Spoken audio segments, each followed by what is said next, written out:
This episode is brought to you by Shopify. Upgrade your business with Shopify, home of the #1 checkout on the planet. Shop Pay boosts conversions up to 50%, meaning fewer carts going abandoned and more sales going cha-ching. So if you're into growing your business, get a commerce platform that's ready to sell wherever your customers are. Visit shopify.com to upgrade your selling today. Quiet riot. Things fall apart, to paraphrase Hemingway, in two ways: gradually, then suddenly. And the truth is that because of limited bandwidth, when it comes to foreign affairs, we often miss the gradually part. As much as this is true, events in Syria show that sometimes an entire region can change radically in a matter of days. I spoke to former diplomat and author Arthur Snell, who has held various postings in the Middle East and Africa and hosts a superb Behind the Lines podcast, to try and construct some sort of rational order out of this chaos. Quiet riot. Hello, Arthur. Hi, Alex. It seems more and more we talk about these cataclysmic events that seem to happen faster and faster. That's the feature, right? Just when you thought you'd got over South Korea's self-coup, the Middle East's bloodiest dictator, who seemed unmovable in spite of, more than a decade of war, has fled to Moscow. Utterly extraordinary. I've heard some people, not from a position of knowledge, I should say, suggest that this probably has been brewing for a long time, but we, in the Western media haven't been keeping our eye on it, as it were. But I've heard other people with a slightly better knowledge basis, I think, on the whole, saying that this really was very sudden and quite unforeseen, and every expert in the area was taken aback, not by the fact it happened, but by the speed of the collapse. The people I know who I consider extremely well informed on Syria and on the different rebel groups and so on don't seem to have expected it. And in fact, HTS, I'm sure we'll talk a bit about them, they seem to be riven by internal conflicts, and there were various leaders of it being assassinated and that sort of thing. So I think it really was unexpected. It does have parallels, I think, with Kabul. Is there something at the moment that means when things eventually collapse, it happens very, very quickly, or has it always been thus, actually? Well, I think something that I've felt, and that Kabul is definitely part of this story, is the degree to which state armies in a lot of fragile countries are really just sort of Potemkin forces. So obviously in Afghanistan, in spite of nearly 20 years of NATO supposedly building up Afghanistan's army, it barely existed when the time came. The Assads have been in power in Syria for 5 decades, and all that time it's been a military dictatorship. Supposedly they had an extensive military capability, but also we could think of Saddam Hussein's Iraq and his supposedly vast army. All of these forces, when faced with a very determined enemy, in each case very different type of enemy, but they've just withered away. And again, Iraq's army, when it was then trained up by the West, when ISIS swept into Mosul, it withered away. So I think there's something here about countries that people feel that the leadership is such that its soldiers don't feel it's worth fighting and dying for. So the loyalty is enforced in a way, and the moment soldiers feel that that's no longer the case, we saw those striking images of soldiers just literally going round the corner and taking their fatigues off and putting civilian clothes on. Right. And there were sort of piles of uniform just lying in the street, because you wouldn't be seen dead wearing that stuff. Well, you wouldn't be seen alive for long wearing that stuff. Yeah.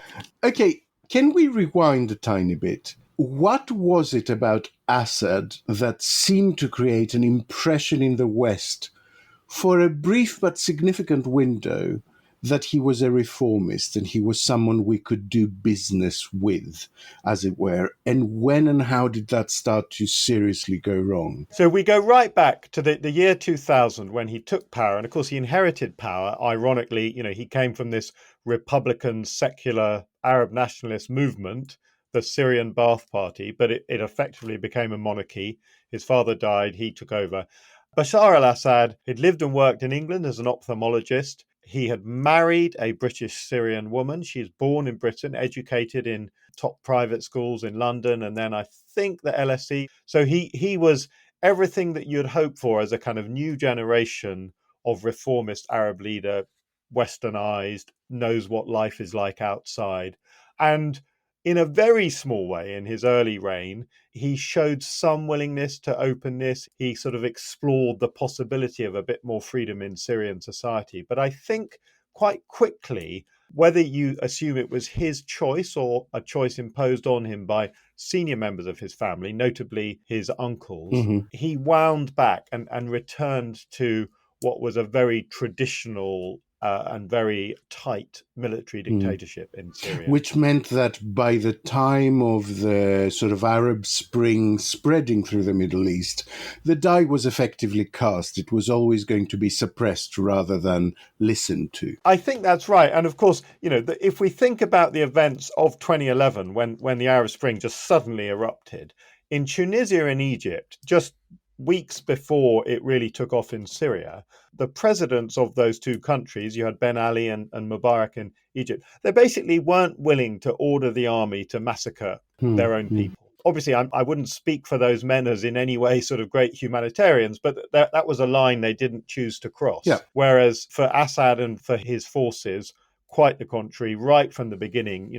One of the earliest events that really galvanized the rebels were children who'd been at rallies being taken off and tortured and killed. So there were basically no limits almost from the beginning. And I think part of this is about the nature of the Assads, that they come from this Alawite minority. So they're a group that has always felt vulnerable. And perhaps their feeling was, if we lose power, we'll be erased. I think that may have been what drove this sort of extreme violence. The group that has ended up taking power, that is at the head effectively of a sort of coalition of forces, right? So as I understand it, there are Kurdish forces from one side, then there is effectively the rebellion as it was pretty much in 2011, and then there are some Islamist forces, and it's the Islamist bit of that is currently at the head of that coalition. And last I heard of them, they were a prohibited terrorist organization, but they seem to have softened the stance quite significantly. Yeah. And I wonder to what extent actually, again, what happened in Kabul comes into this, and whether they thought there's a paradigm there. If we soften our Islamist rhetoric, the West might play ball if we make an attempt to take control. Well, I think definitely the sort of HTS, and of course Jilani, this Abu Muhammad al-Jilani, the leader, there's a very clear line that they've been on from about 2016 onwards of consistently first moving away from IS, Islamic State, which of course is at the sort of most extreme end of this kind of jihadist dashboard, if you like. Then they were allied with Al-Qaeda, but then they threw away that alliance 2016. So, and what's interesting in a way is that by that time, most people had lost interest in Syria. So we weren't really following who's allied with who. But that's quite a few years now, obviously, that they formally cut ties. Now, a lot of people, quite rightly, will be saying, well, they say they've cut ties. Have they really? Well, what they've been doing for the past 8 years is that they've been fighting the Syrian regime, but they have also been fighting both Al-Qaeda and Islamic State in Syria. So I think that the evidence that they don't have common feeling with them is pretty clear, because they're willing to expend effort and lives on fighting the jihadists. But they are still undoubtedly a very conservative Muslim, and we might say Islamist movement. In more recent years, so just in the last probably 2-3 years, in the area they had under their control, Idlib, northwest Syria, they started to give a bit more sort of breathing space to other religious groups, notably Christians and Druze, two of the big minorities there. So that's interesting. For example, there was a church that was restored, that had been an ancient church being damaged in Idlib, and it was restored, and Jilani was there at this sort of ceremony when it was reopened and stuff like that. So you have these moments where they're showing that they're not trying to wipe out other religious minorities, but whether that means that they would allow these minorities to have a role in government, that's not clear at all. I guess my layman's question is, I think a lot of people's question, like, who are the good guys here? Yeah.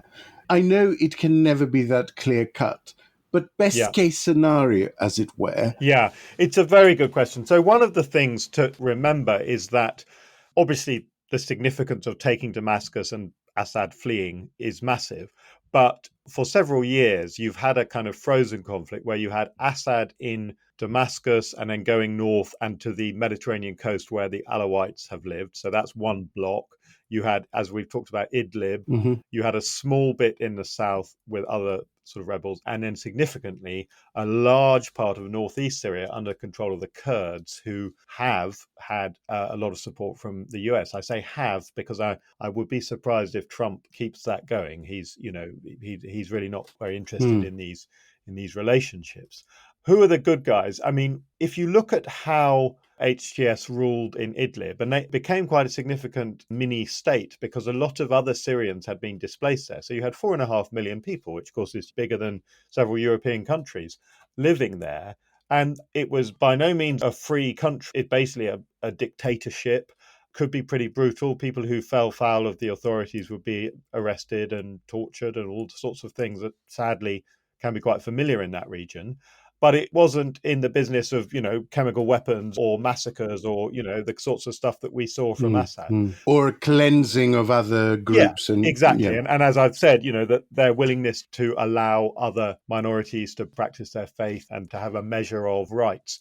I think we have to accept that the different bits of Syria that are under different groups' control are very unlikely to be willing to suddenly now all be under the control of Damascus again, and particularly the Kurds, because they've really got a pretty organized setup there in the northeast. So one would hope that the pragmatism which we've seen so far from HTS and from Jilani, the pragmatism which has seen him go on this journey from full-blooded Islamist to someone who seems to be a bit more open-minded, might extend to saying, well, Syria doesn't work very well as a centralized state, and actually you need a measure of sort of federalism and particularism that different groups can have their own arrangements. That's what we might hope.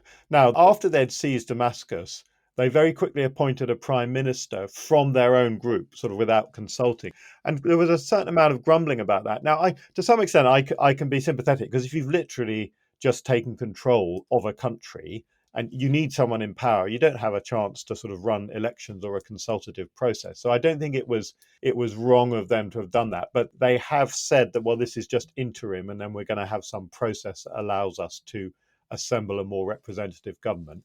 And I think we'll just have to see whether they stick to that. And as you say, at the moment, they remain on paper a terrorist group, that any one of us who had any kind of interaction with them, technically we're breaking international law. So that's something that's got to be figured out rather quickly. We've seen a huge wave of displaced Syrians, enthusiastic and chomping at the bit to get back to Syria. And that has taken me by some surprise, because we still don't know what the situation is, how it will turn out. But there seems to be this wave of, I guess, willingness to be part of what becomes the next chapter of Syria's history. I agree. I mean, I've also been surprised by that. I wonder whether there's a couple of things going on here. I mean, obviously, you and I probably have similarly liberal views on migration, and something that someone like Zoe Gardner would say is that if it's easy for people to come and go, migration doesn't become a one-way issue where people, obviously, if they feel secure, they will have lives that have more mobility.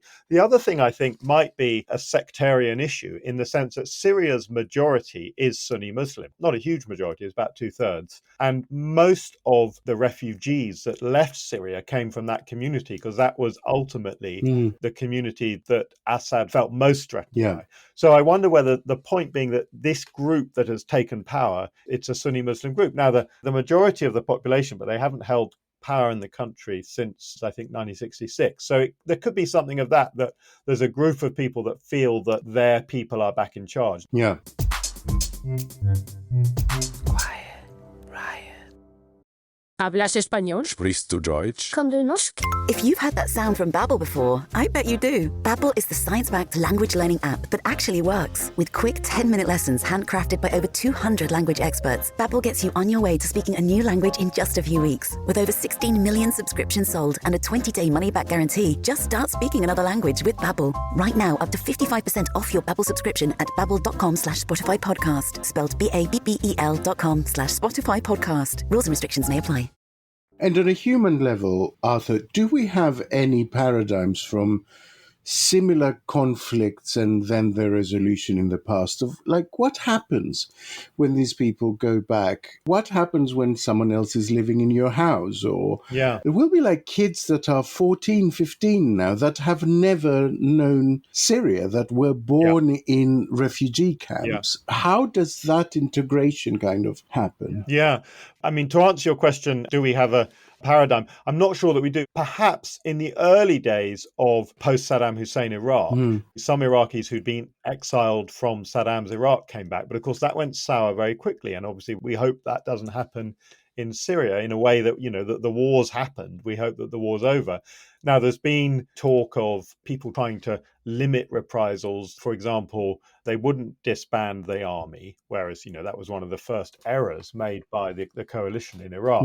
But it does seem to me that it wouldn't be surprising if there are areas where people feel that there are wrongs that need to be righted. And it may be actually that property could be one of those things. Was it stolen or was it abandoned? You know, that these are the sorts of questions that get hard to resolve. So a process of reconciliation, is the West interested in facilitating that? Bluntly, I think not. And I wonder whether actually that's a good thing, because I think our record of sort of coming in and saying, you know, let me tell you how to do this thing that we've never done, but somehow we think we know all the answers. Yeah, again, I think Iraq is in a slightly previous period, but again, a very good example of us going in and making things significantly worse. Yeah, but the difficulty is, who here has the expertise in rebuilding a country after a devastating civil war, whilst also rebuilding its society?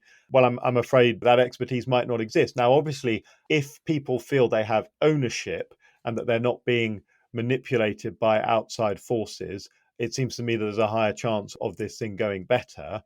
But of course, there's no less reason for example, powerful players in the region, countries like Turkey, like Qatar, Saudi Arabia. There's no less reason for them to want to manipulate it for their interest, as there was back in the noughties when the US and the UK were effectively trying to promote their interests in Iraq. While also not wanting it to descend back into war, I presume. Of course. Is there an opportunity here for the Kurds, Arthur? I mean, it occurs to me that they have suffered incredible persecution in various countries surrounding the area. Yeah. Is there an opportunity there actually for the creation of a Kurdish state? That part of northeast Syria, some people would say it is a state. I mean, it's not recognized under international law. It has a name, Rojava, and then, of course, next to it, you have Iraqi Kurdistan. So if you put them together, and again, I'm not saying that it would be an independent country, but there's quite a big area.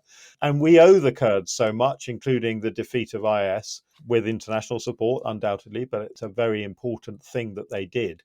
The challenge you have is that all of this is happening, of course, in the dying days of a Biden presidency. Donald Trump has already tweeted his thought through and incisive view, which is, this is not my problem, we're not getting involved. And I think there's a risk that Turkey, particularly vis-a-vis the Kurds, will want to set down a kind of marker quite quickly on the Syrian Kurds. And it's particularly the Syrian Kurds. The Syrian Kurds, as some listeners will know, are more closely connected to the PKK than are the Iraqi Kurds. So for Turkey, the Syrian Kurds are a real trigger issue. It's a really tricky one for Erdogan. Yeah. Because at the same time also, actually that Kurdish population in that region of Turkey has been consistently voting against him. Yeah. And has been a thorn in his side, and he almost lost the election last time. Yeah. So actually, I can also see an incentive for him to say, okay, take these 3 cities, this very populated fringe of this area, and include them in your state, and then I don't have to deal with you anymore. And I can actually go ahead and push out the rest of the Kurdish population from Turkey and say, well, look, you've got a country now. Yeah, Bye. bugger bye-bye. off over there. Yeah. Well, I mean, and of course, talking about Turkey, that's the country that has the strongest connection to HTS. So if we're trying to understand who at the moment has the best knowledge and insight into what will be happening in Damascus, I'm sure it's Turkey, and particularly the MIT, the Turkish intelligence agency. So I think the choices Erdogan has to make about what he wants to see, because he may just think, well, the best thing is for Syria to have a new, maybe federalized setup with a very strong Kurdish bit. And as you say, then it becomes a magnet and it's relatively more stable than it has been for decades. And then I can then pursue my own political objectives in eastern Turkey. Maybe that's what he wants to do. We have kept on purpose artificially separate two issues from this. One is Israel and the other is Russia. And I want to briefly talk about those now. Yeah. Israel was very, very quick to bomb particular locations in Damascus and grab a little bit of area, or at least attempt to. Yeah. How do you think that will affect, I guess, the larger conflicts that Israel is involved in the area? Yeah. Is it strategic or is it opportunistic, I guess is what I'm asking. The first thing, obviously, to say is that none of what has happened to Assad would have happened had Israel not destroyed Hezbollah. And this is a great example that even when you have some of the most sophisticated and well-informed decision makers, and we can question their style and their tactics, but obviously the Israelis have very good intelligence and acting from a position of strength, that actually you get these unintended consequences because they didn't plan for this. And the second thing is actually what that tells us is the degree to which, in an unspoken and very secretive way, Assad's Syria was cooperating with Israel, because it's only when Assad is off the scene that they feel the need to launch these strikes. It's only when Assad is off the scene that they felt the need to advance in the Golan. So for some period, there's been this very interesting dynamic where Assad's Syria has a kind of cooperation with Israel. But of course, it's not one that would be ever publicly admitted to, and it was not one that would hold the Israelis back from striking at an Iranian general if he's in Damascus and so on. But it does exist, or did exist. And now on to Russia. Yeah. What does the loss of Assad mean to Russia strategically? Because I know that little bit of access to the Mediterranean was incredibly important to the Russians. I'm of a view that, and this is largely speculation, although I've seen a little bit of reporting that backs it up, that there was probably some kind of dialogue, maybe mediated by the Turks, who of course had the relationship with HTS and have relations with the Russians. There was some kind of dialogue where Russians got some measure of reassurance about their naval base. So it's up in Tartus. The surrounding area is inhabited largely by Alawites. The HTS advance hasn't really focused on that area. And if we understand that Jolani, the HTS leader, is very pragmatic and very sort of calculating, he would be very wise to say to the Russians, look, I'm not going to disturb you in your base there, but you're not going to back up Assad, are you? And at that point, the Russians, they have no particular love for Bashar Assad. And of course, they're very, very caught up with their own issues in Ukraine. That was probably a key factor in the Russian decision making. Because there was a really particular point, like when the rebel forces, if we just broadly describe them, started advancing, Turkey and Russia made an initial effort to sort of bomb their positions and push them off. And then there was a really particular point where they just stopped trying.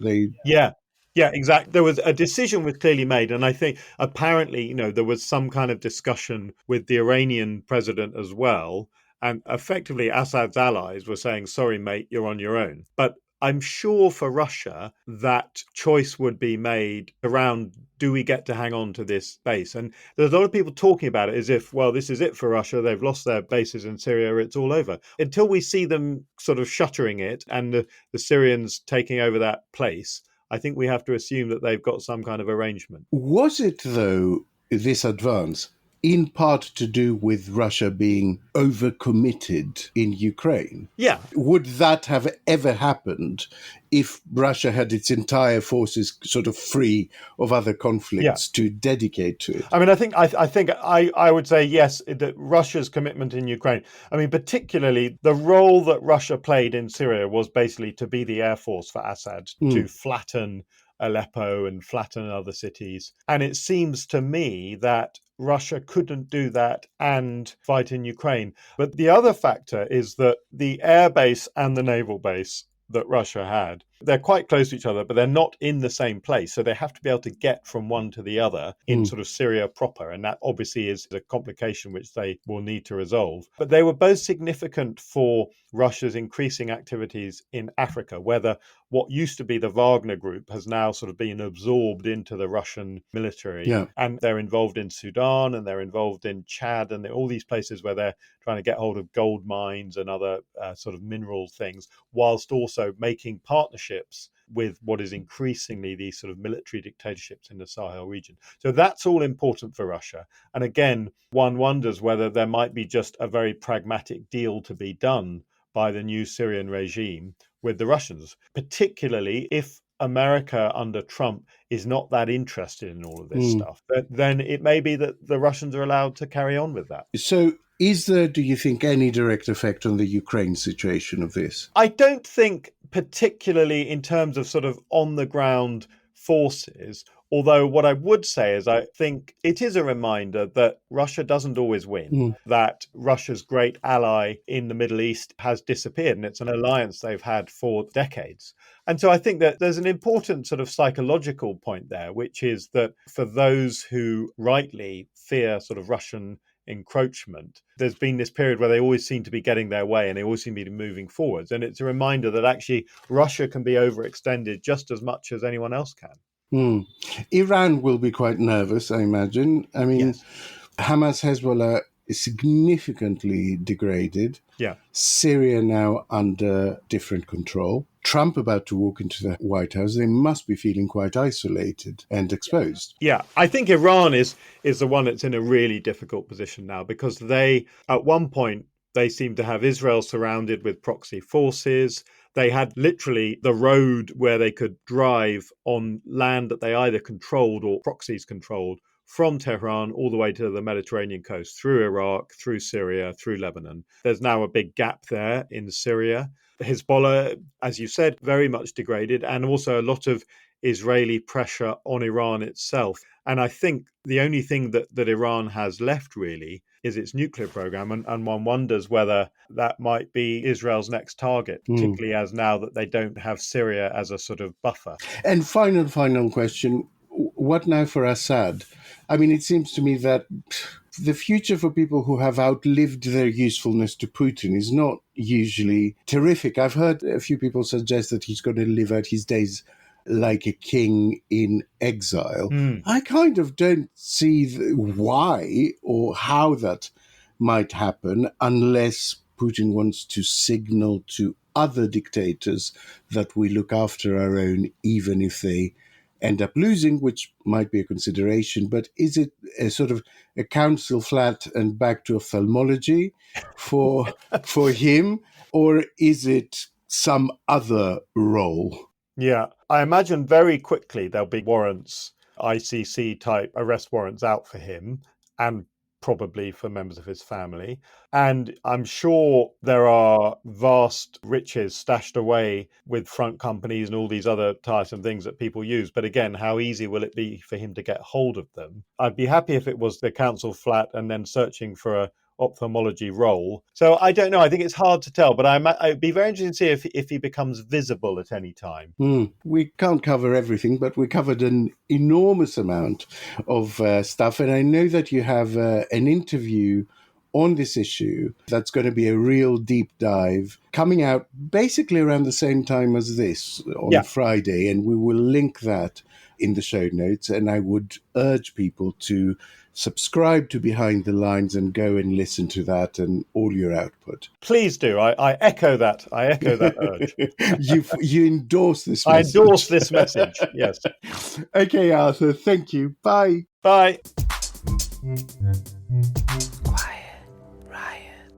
Since I spoke to Arthur, 2 relevant stories have emerged which I think burnish his credentials as simply one of the best people for reading the runes in this region in a way that is informed, measured and accessible. Bloomberg is reporting that Russia is nearing a deal with a newly cobbled together administration in Syria to keep their bases there. But Reuters is also reporting that satellite images show them packing up military equipment at the same time, ready to vacate those bases. If Putin has no idea how this will shake out, nobody does. All we can do is assess the facts as they become clear. Arthur's latest interview on Syria was out yesterday and provides a brilliant historical arc within which to place these events. I encourage you enthusiastically and unreservedly to avail yourself. The link is in the show notes. If you value Quiet Riot, you can support us on ko-fi.com/Quiet Riot Pod. We make all of our content free to everyone, preferring to rely on generosity and goodwill rather than the meanness and transactionality of a paywall. And if you cannot support us financially, then you can rate us, review us, and tell the world about Quiet Riot.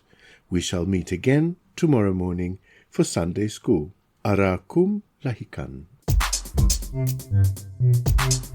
Quiet Riot is an audio production by Cooler Heads, with Naomi Smith, Alex Andreou and Kenny Campbell. Music by Mariana Sangita, artwork by Simona Canelu. Quiet Riot is a co-production with Soundstone Global. Quiet riot.